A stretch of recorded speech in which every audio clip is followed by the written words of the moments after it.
وی عمر خیر خدای ولې ډېر وارخطا رواني په غوسه کې چېرته رواني؟ د نبي علیه الصلاة وسلام دا نوم مبارک ډېر په بدو الفاظو واغستو. وی زم په هغه پسې چې دا سر تېنه قلم کم چې دا خلک تېنه وزګار کم. سعد رضی الله تعالی عنه ته وویلو وی عمر دا نشي کولی، دا نشي کولی ته. ولې نشم کولی؟ بس نشي کولی، هغه ته نږدې کېدی نشي نو. وی ښه وی ګورې چې تم صحابي شوی دغه ملګری شوی کو، تم بېدینه شوی خپل د پلار نیکه دین دې پرېښی دغه ملګری شوی کو. سعد رضی الله تعالی عنه وفرمایل وی او زم دغه ملګری ما، د دې ځای نه ته زما نه قدم هم نشې اړولی په هغه پسې. عمر رضی الله تعالی عنه پې توره راویسته وی چې ړومبی ستا کار تمام کم نو وروسته به په هغه پسې ځم. چې د پې توره واړوله سعد رضی الله تعالی هم تورې ته لاس کو. قریبه دا وه چې په یو بلې ګزارونه کړی وې، خو د سعد رضی الله تعالی عنه د خولې نه یوه خبره ووته وی عمره ما زما محبوب صلی الله علیه وسلم پرېږده، خو د خپل کور فکر دې وکړه، پیغور یې ورکړو. د خپل کور فکر دې وکړه، ستا هغه اوښې او غخور خو دې مسلمان شوي دي، ته چې د کمې هستۍ د مرګ دپاره روانې په هغې باندې ستا خور ایمان راوړی دی. وی دا دې راته څه وي؟ وی او که نه؟ وی عمر او د هغه کور ته اسلام راغلی دی، زما چې ړومبی خو د خپلې خور نه سر قلم کم. په سخته غوسه باندې روان دی، د خور کور له ورغی او چې ورغی ورته دیکه ورکړه، ور د هغې طرفه کلکو. چې ور کلکو د ور سره غوږ کېښودو نو هغې له د هغې استاذ راغلی و او قرآن یې ورته ښودو. د عمر رضی الله خور چې کوم ده، اوښی چې کوم دی، یو صحابي دی استاذ دی، هغه راغلی او دوی ته قرآن ښایي. د چې د قرآن اوازونه واورېده او دا خبره خو رښتیا ده، هغه خو یقیني مسلمانان شوي دي. د تورې دا موټی چې دی په دې باندې راکېښودل په دې دروازه، وی ور کولاو که خور یې پوه شوه چې رور مې راغی پوه شو را باندې. نو زر یې هغه استاد چې و هغه ته وي ته کوټې ته لاړ شه، ته پټ شه. هغه هم ویرېده چې عمر راغی، نو هغه ډایرکټ کوټې ته ننوته او د کټ ته لاندې پټ شو. وی ته میلمه او زه یې خور یم او دی اوښی دی، که زموږ سره هر څه وکړه، خو ته پردی سړی ته پټ شه. هغه یې تې پټ کو او دا خور یې راله ور یې ورته کولاو کو. چې ور یې کولاو کو د به دې اوښي باندې ور منډه کړه، د مرۍ نه یې ونیو او د تورې په دې موټي پې را کېښودل. تا اسلام راوړی دی.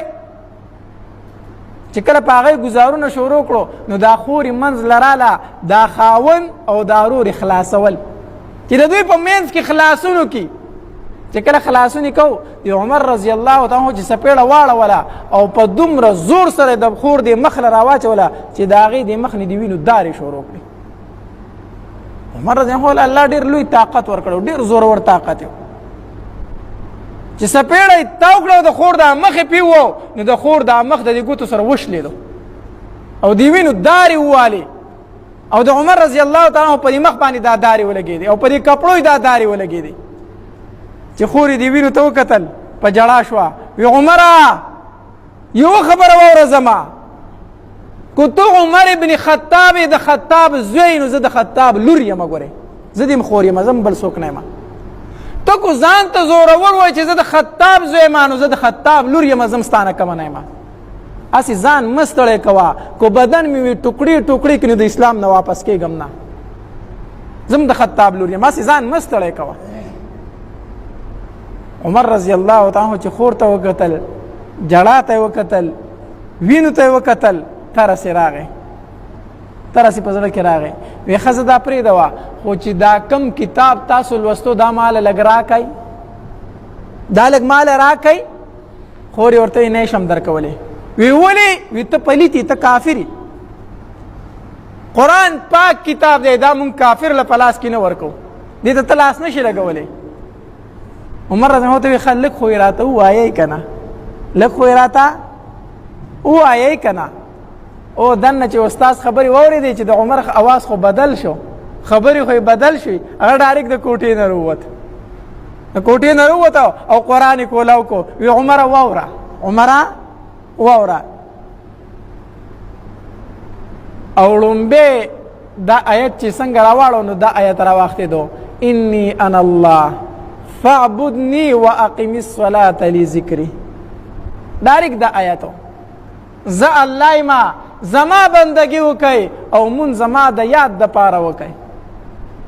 دا آیت چې واورید عمر رضی الله تعالی عنہ، عمر رضی الله تعالی عنہ فرمایل وی خوري زه غسل کومه دا قرآن مال لک پلاس کې راکړه زه لک خپل کما او په کوم هستۍ چې تا ایمان راوړی دی ما غله بوځئ زه په ایمان راوړم.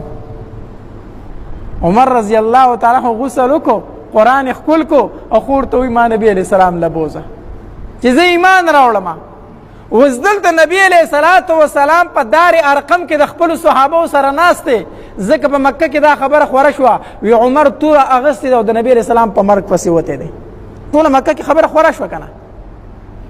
عمر توره اغستې ده او نن دا قسم کړی دی په لات او په منات او په عزا باندې چې نن به د محمد مصطفی صلی الله علیه وسلم سر قلم کوم، په دې پسې وتی دی. نبی علیہ السلام په دار ارقم کې د صحابو سره ناست دی، تمام صحابه پریشان دي چې دی راشي نو موږ به څه کوو، ځکه د جهاد حکم خو لا راغلی نه دی، وجل یې خو شونه نو دی خو به زموږ محبوب ته نقصان ورسوي، موږ به څه وکړو.